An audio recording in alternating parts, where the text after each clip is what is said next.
Là, c'est bien, là. Ou c'est de la merde? Je peux dire que c'est de la merde. Non, c'était correct. C'est correct, bon, bah, c'est bien. Tu fais quoi la semaine prochaine? Non, il n'y a pas de saisonnier.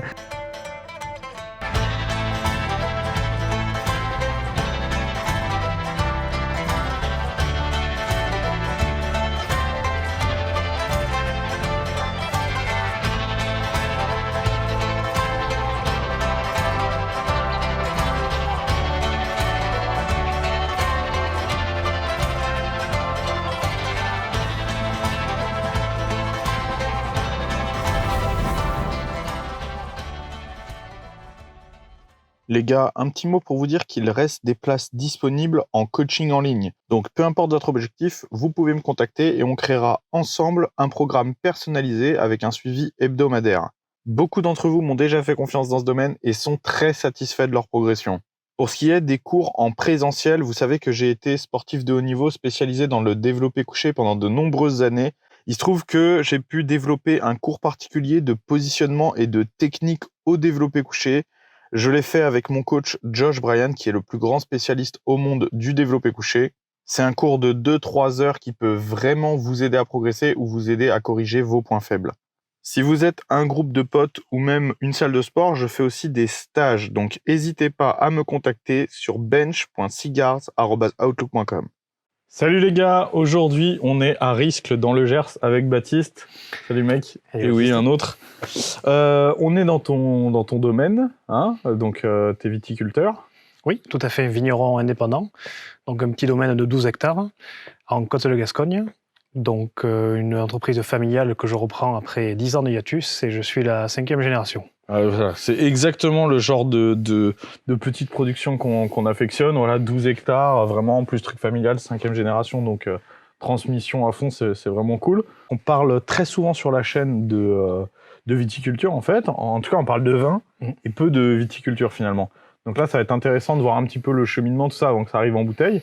Et puis, on va profiter d'être là parce qu'ici, tu as plein de bons produits, que ce soit à boire ou à manger. Donc, on va profiter d'être là un petit peu pour, tu vois, pour goûter tout ça. Oui, Moi, bah, écoute, t'as fait très bien la théorie jusqu'à présent, on va faire la pratique. Exactement, j'ai fait de la route, tu comprends. Donc, je serais pas venu pour rien, quoi. Non, tu vas pas être déçu du voyage. C'est vrai? Bon, bah, super. Non, tu croyais te venir pour te reposer, mais non, je vais te faire bosser. Oui. Non, mais moi, je veux surtout manger. Oui, bosser, c'est bien, mais on bosse, là. Ça tu aussi, vois, regarde, y aura, on est en train de bosser. Donc, d'ailleurs, tu voulais qu'on passe à table et puis après, on va voir la vigne? Oui, tout à fait. On va faire une petite mise en bouche avant ce qui nous attend ce soir, mais voilà. Ok, bah allez, c'est parti.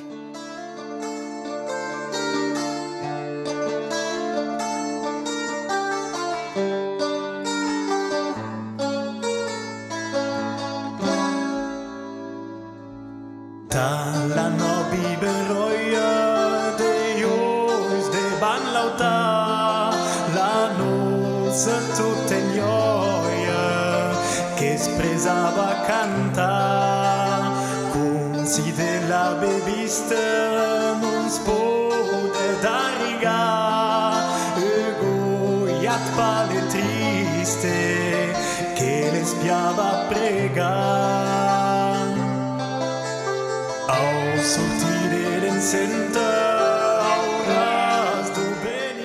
Est-ce que tu peux me dire, en fait, dans les saisons, chaque saison, ça correspond à quoi au moment pour la vigne?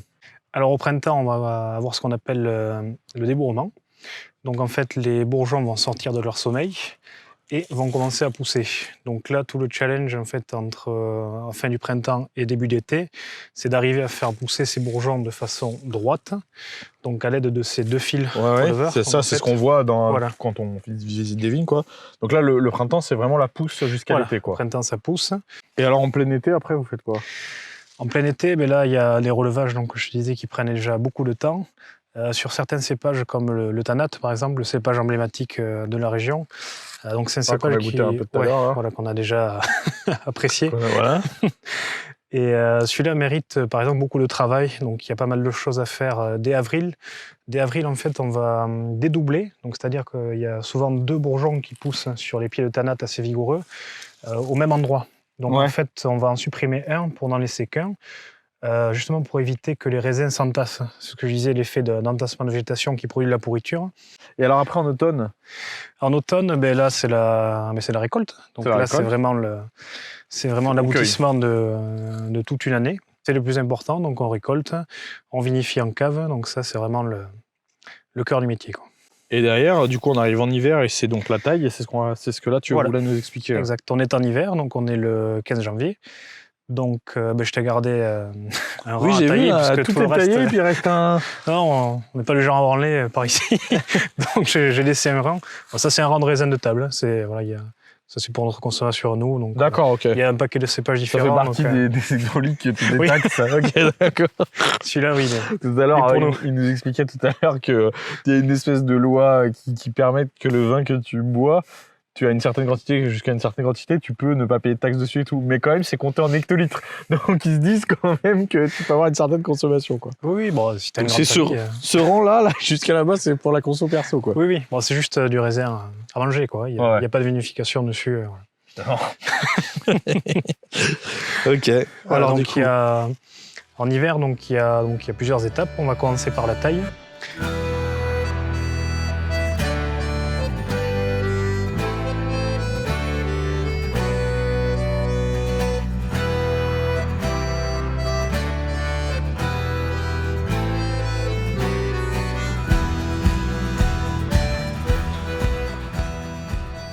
Chaque pied est unique. Ouais. Bon, ça ne veut pas dire qu'on réfléchit 150 ans dessus. Il faut être ouais, efficace. j'imagine qu'il faut être Mais efficace. voilà, ouais. quand t'en as fait un, tu sais quoi. Mais Ouais, puis toi, avec l'habitude, tu vois tout de suite si c'est le bon ou pas, quoi. oui, voilà.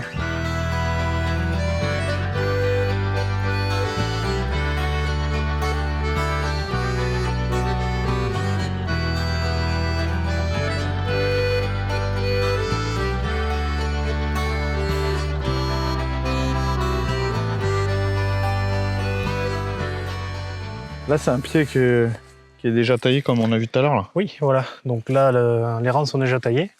Donc on passe à la deuxième phase, qui est le tirage des bois. Ouais. Donc en fait, il faut enlever les sarments de là, quoi, et les foutre au sol, tout simplement. Ouais, il faut Donc les c'est mettre au sol bien au milieu pour que tu Oui. puisses passer avec le broyeur, c'est ça? Voilà, c'est ça. Il faut les foutre bien alignés au milieu. Donc ça, c'est la partie la plus physique, puisque là, selon les cépages, il y a quand même pas mal de bois. Donc là, on est sur des vieilles vignes, donc c'est des vignes de 40 ans, celle-là de Tanat. Tanat, ça fait pas mal de bois. La vigne, elle s'accroche énormément au... Il ne faut pas oublier que la vigne est une liane acrotone. Alors, qu'est-ce que c'est la crotonie? C'est la capacité de s'accrocher à des trucs pour grimper.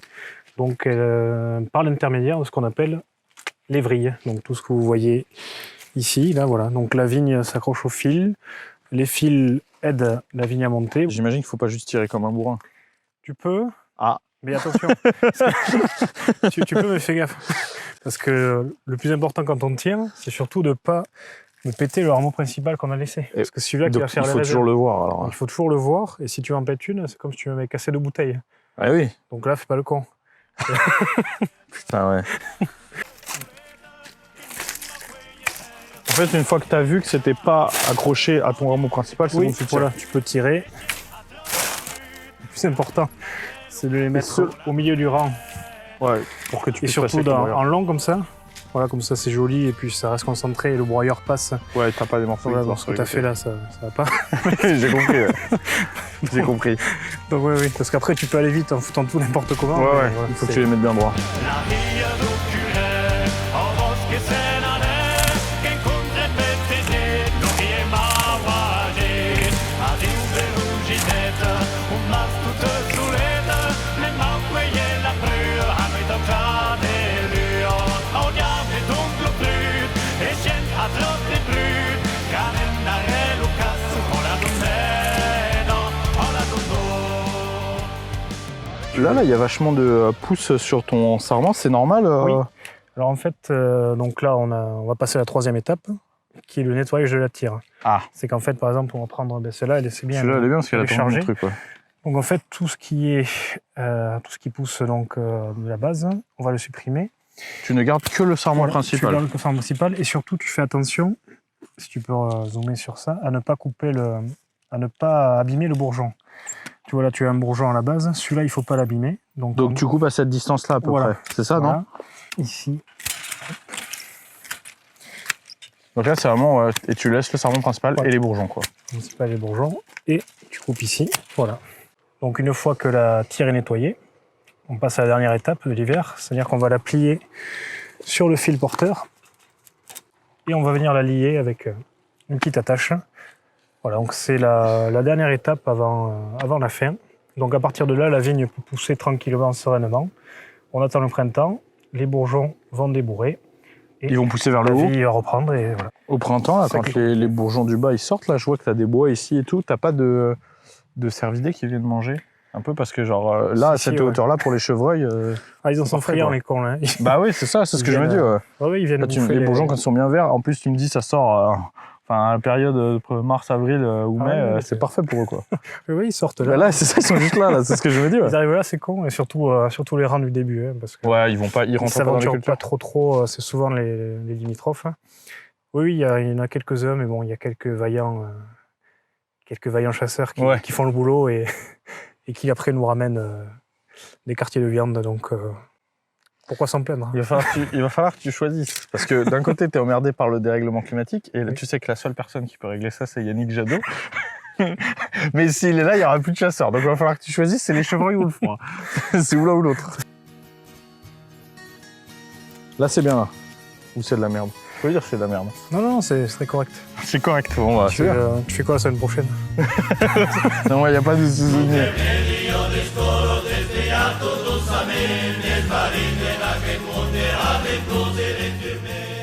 Ça y est, je suis vigneron, là, je le sens.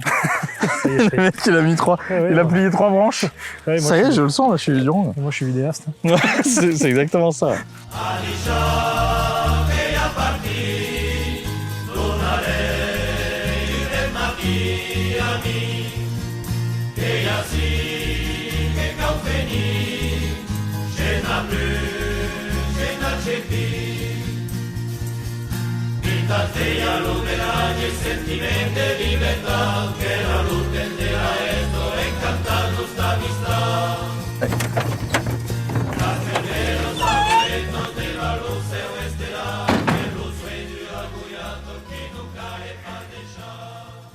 Voilà la bête.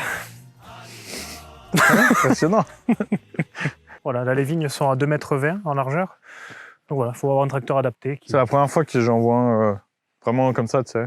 Là, en fait, tu le mets au sol et il va récupérer lui-même les trucs, quoi. Voilà, bon, on va voir tout ça, mais voilà, ça va permettre de broyer les sarments et de rapporter de la matière organique au sol via ces sarments. Ok. Retour à la terre.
Et voilà le chai, fraîchement rénové en 2020. Donc ça c'est la partie rouge. Ok. À côté il y a une partie blanc et rosé, puisque le travail est assez différent. Mais on va voir tout ça. Ici, c'est les blancs. Ouais, c'est la partie blanc et rosé, ouais. Tout ça, c'est vide. Ouais, il n'y a plus grand chose déjà. Putain, moi, je croyais que t'allais en ouvrir un avec une louche, là. Que t'allais en on goûter en- une lampée. C'est quoi la différence entre les cuves comme ça et comme ça, là? Alors ça c'est une cuve et ça c'est un garde-vin. Alors une cuve en fait, l'inconvénient c'est qu'il faut la remplir. On ne peut pas la laisser en vidange, on ne peut pas la laisser à moitié pleine, donc il faut vraiment donc la remplir. Il faut enlever toute l'oxygène. Voilà, il ne faut pas qu'il y ait de prise avec l'oxygène en fait. Là ici on a la partie blanc et rosé. Vraiment sur le profil qu'on a, on cherche des profils acétiolés, c'est-à-dire des arômes primaires du raisin. Donc il faut vraiment limiter les contacts avec l'oxygène et tout est fait dans notre processus de vinification pour ça. Donc quand on se sert des cuves, il faut vraiment les remplir à fond, quoi. Voilà, qu'il n'y ait pas de prise d'oxygène. Et du coup, comme j'ai beaucoup de petits lots et beaucoup de cépages, il y a quand même 12 hectares et 10 cépages, il y a beaucoup de trucs qui tombent pas juste. Tu peux pas à chaque fois remplir la cuve pile poil. Ah oui, ok, Donc je viens de comprendre. ça sert. Parce que justement, c'est un verre de vin, un chapeau flottant. Il y a un joint étanche, c'est ça? Voilà, c'est ça. Donc en gros, tu peux remplir ta cuve au volume que tu veux. Tu baisses ton chapeau Jusqu'à ce que ça qui va touche. flotter sur le vin. Et l'étanchéité se fait avec cette... C'est trop bien. Bah ouais, c'est parfait, quoi. Là, Donc, c'est rempli, là. Ouais, il y a Là, les chapeaux, ils sont sur le il y a vin. quasiment que les gardes de vin qui sont remplis. Toutes les cuves sont vides. Ok. Pourquoi? Parce que j'ai des volumes un peu bâtards et qui tombent pas juste par rapport Oui, avec ce qui au volume des reste, ça cuves. tombe pas juste. Donc là, c'est un garde de vin de 50 hectolitres, mais que tu en aies 20, 35 ou 48, c'est pareil. Tu poses ton chapeau, tu gonfles, c'est étanche. Super. Ah, enfin. Enfin, j'ai un verre dans la main. Ouais, et bien écoute, on va prélever à la Sainte Source, Colombard Gros Ancien. Donc ça, c'est le blanc sec. Avec tout ce que j'ai fait aujourd'hui, c'est quasiment moi qui l'ai fait, ce spinard. Oui, bah, ta vidéo, c'est moi qui l'ai fait aussi. Quand j'avais aviné. C'est plus toi qui as fait ma vidéo que moi qui ai fait le pinard, quand même. Ah ouais, là, putain. Rien qu'à l'odeur, je sens que C'est pas ton style. c'est pas ma cam. Bah, ça se sent direct, c'est fou, hein. Alors là, on est sur le blanc sec Colombard Gros Ancien. Donc c'est un assemblage assez typique de l'IGP Côte de Gascogne. Donc c'est un blanc qui est vraiment très expressif. Donc sur le côté, on va dire agrumes. Ouais, ça se sent direct, hein. Pamplemousse. Voilà, il y a un bon équilibre entre acidité, longueur, volume.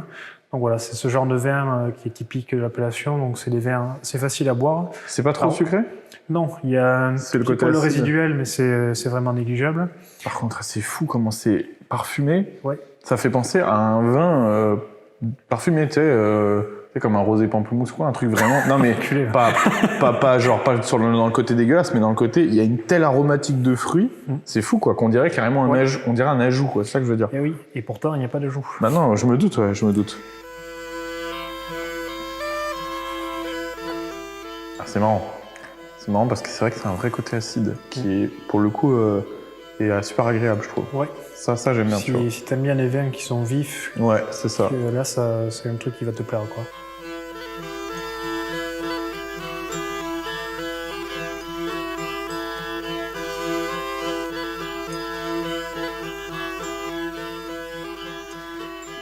Alors là, c'est le petit trésor du domaine. C'est vrai? Donc c'est une toute petite cuvée, donc il y a 13 barriques. Donc ce sont des vieilles vignes de Tanat des années 50 et 60, à cheval sur les Ok. deux. Donc plantées... C'est ton grand-père qui a ouais, planté? mon grand-père a planté ça. Donc elles sont toujours bien vigoureuses, elles se tiennent vraiment bien. Je viens de le mettre en barrique il y a un mois après. Donc là, ce sont des barriques qui ont déjà vu 2 vins. Il y a eu 2 passages Ok. dedans. Ok. Parce que l'objectif de la barrique, pour moi, c'est surtout apporter de l'oxygène. Le côté boisé, en fait, dans les vins, c'est quelque chose que j'aime pas trop. On recherche pas. Quand on a c'est la pas- barrique neuve, par exemple... Pas il y a- comme des spiritueux. Oui, voilà. Quand tu élèves en barrique neuve, ça marque très fort sur le bois de Ah oui suite. Et ça a tendance à un peu uniformiser les vins. C'est-à-dire qu'en fait, tout aura goût de bois. Le bois prend le Et le dessus. cépage, en fait, disparaît au profit du bois. Ce qui Peut-être est parce pas- que justement, ça titre pas assez pour prendre comme un spiritueux pour prendre le dessus sur le vieillissement. Mais c'est du chêne. Oui. Chêne français, monsieur. Du chêne français? Eh ben. De la forêt de Troncé.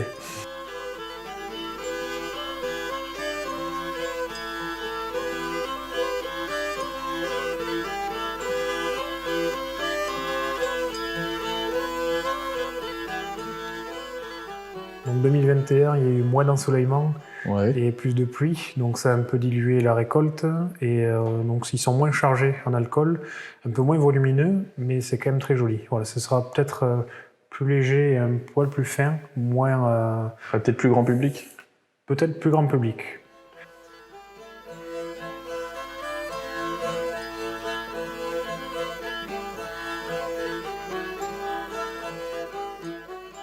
T'aimes bien? Oui. Après, c'est froid, c'est gazeux. Oui, oui. Faut avoir l'habitude. Hein. En fait, il faut vraiment se projeter sur ce que ça va être. Bah Parce ouais. que là, on est en Plus difficile pour moi, mais. On est en janvier, donc le vin est à 9 degrés, parce que la cave est à 9 degrés. Il y a encore pas mal de gaz, donc en fait on goûte un produit qui n'est pas fini, qui est juste au début de l'élevage. Donc tout le boulot en fait de dégustation et du vinificateur, ça va être de goûter son vin régulièrement pour voir où il en est dans son étape de vieillissement et qu'est-ce que ça peut devenir. Donc là, déjà, je sais qu'avec une température adaptée, donc entre 16 et 18 degrés, les tanins seront beaucoup plus amples, beaucoup plus soyeux. Puis Et ça en va le pas dégazant sortir le un gaz peu, qui voilà, reste. ça va vraiment, ça va vraiment être joli, je pense. Eh ben écoute, rendez-vous l'année prochaine pour savoir. Hein. Exact. On peut peut-être aller goûter ceux qui sont en bouteille, parce que je Ouais. crois que tu as ta boutique, et puis tu as un truc de dégustation qui fait exprès, non, pour les clients. Oui, du coup, on va se diriger vers le caveau dégustation. On va goûter les vins du millésime 2020. Le caveau à dégustation, c'est parfait, je crois. Bah ouais, c'est le lieu où on a envie d'être, quoi. tout est dit, quoi. C'est clair.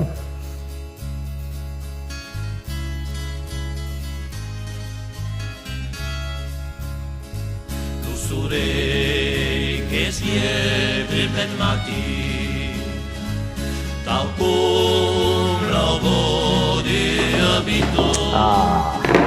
Mai Ça fait plaisir. nei pasta merveilleux, Pour rien. Non. vero e cusciante. Très bien. On va faire une initiation en dégustation en 3 parties. Partie visuelle, olfactive et gustative, comme toute bonne dégustation qui se respecte. Je remarque quand même que dans la dégustation Gascogne, il n'y a pas de crachoir. T'en veux un? Non, mais je remarque. J'aurais pu t'en fournir un. J'en ai mais- fait pas mal de dégustations dans ma vie, tu vois. Et je remarque quand même, c'est une petite particularité, quoi. C'est qu'il y a 6 bouteilles, pas de crachoir. Écoutez, monsieur, je parlais d'une dégustation respectable. Bien sûr, pardon. Donc on va regoûter Une lichée. le premier blanc sec, celui qu'on a goûté en cuve, Ok. mais du coup du millésime avant 2020. Donc première étape visuelle, on va analyser la robe du vin. Ça peut déjà donner des informations capitales. Donc là on voit qu'on est sur un blanc forcément, donc avec une robe très limpide, limite transparente. C'était le cas aussi quand tu l'as sorti tout à l'heure, c'est ce que je me suis dit. Mais après, je me suis dit peut-être que c'était du fait qu'il soit juste sorti de cuve comme ça. Mais en fait, non, parce que Non, même en voilà. bouteille, il est En toujours bouteille, aussi transparent. il reste comme ça. Voilà. Donc là, on peut déjà deviner qu'on va être sur un blanc sec, puisque les vins blancs moelleux ont tendance à être un peu plus foncés. La première partie est faite. Seconde partie, olfactive, le nez. Donc le premier nez. Premier nez, ce qui ressort tout de suite, c'est l'agrume, mais c'est comme tout à l'heure, ça. Voilà. C'est le Ça, premier ça truc qui change pas. ressort vraiment de suite. Hein. Après le second nez, c'est-à-dire qu'on agite un peu. Donc là, ça va faire ressortir des choses qu'on n'aura pas eues au premier nez. Donc ça va apporter un peu de complexité. Justement, l'oxygène a une action qui va faire libérer d'autres choses. Donc là, on reste à peu près sur les mêmes tons. Peut-être un côté plus fruit blanc. un la petit deuxième peu fois, plus, ouais, plus un petit peu pêche plus, ou quelque chose fruits comme ça. blancs, quelque chose, voilà, des fruits à chair blanche, voilà. Donc ça apporte une petite complexité légèrement Pardon. florale. Bien agité. Et donc après, Eh oui, le meilleur moment.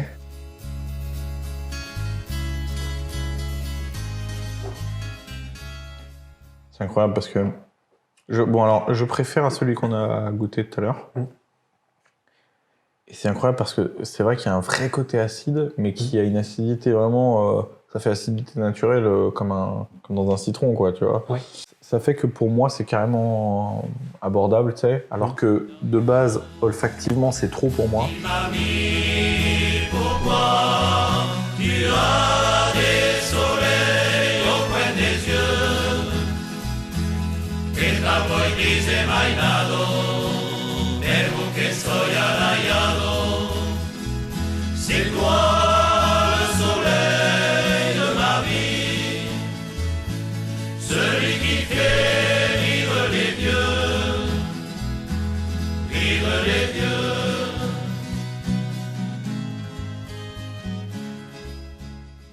Allez, donc rosé, Merlot Syrah, Côte de Gascogne. Donc ça reste dans la veine de tout ce qu'on a bu tout ce qu'on a bu en cuve, par exemple. Donc une forte acidité, des arômes, on va dire, de groseille, de panier de fruits rouges, par exemple, pour rester assez général. Donc vraiment un rosé d'été qui a bien marché cet été, qui a trouvé son public. ça pour le coup, à l'aveugle, au nez, tu pourrais croire du blanc. Totalement à l'aveugle, ce serait très difficile à différencier, en effet. Ouais. Et là, est-ce que sur le rosé, la robe, ça compte aussi ou non? Oui, tout à fait. Oui. Surtout sur le rosé. Ah. Alors il y a un gros conditionnement sur le rosé, c'est la couleur. Plus le vin va être clair, plus dans l'inconscient collectif, il sera considéré comme bon Alors ça veut absolument rien dire, hein. C'est vraiment une tendance du moment, c'est une connerie, mais c'est vraiment la règle qui fait la loi, quoi. Tout est 20 parce que là, ici, c'est là où tu fais déguster les clients, Oui. parce que tu vends ici. Oui. Mais tu vends aussi sur Internet, non? Oui, j'ai un site internet donc, qui s'appelle www.domaine-de-matillat.fr. Bon, on vous le met là et puis on vous le met en description aussi. Donc il y a la partie boutique où on peut commander Les gens peuvent commander tout ce n'importe qu'on a où en vu France. là. Voilà. Et le temps que la vidéo sorte, il y aura un deuxième rouge, Ok. du coup, qui lui est mis en bouteille le 25 janvier. Donc ce sera un 100% Tanat. C'est celui qu'on a goûté en barrique en fait. Mais du Il sera millésime frais. 2020, De celui de l'année d'avant. il sera disponible Et sur celui la qui a eu le boutique droit aussi. au gros ensoleillement. Oui, voilà. Donc il doit être bien- L'année très bien chaude, charnu, donc assez alors. gourmand et voilà, c'est Super. très joli. Per l'amor de Odane del Signor, recevo sen cops de basto. Per l'amor de Odane del Signor, recevo sen cops de basto. Che rolo segno de Saint Martí, Matti e se che pisce vi. Mais au castet che m'ha trovat, e viste e che m'ha castigat. Ai ai ai, lo basto che m'ha.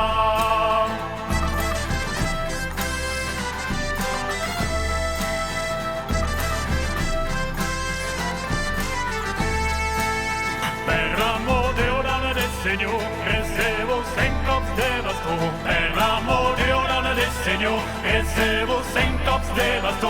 Che rolo segno. Merci d'avoir regardé la vidéo. N'oubliez pas de vous abonner à la chaîne. Pour toutes les infos concernant les coachings ou la boutique Bench & Cigars, c'est sur benchandcigars.com.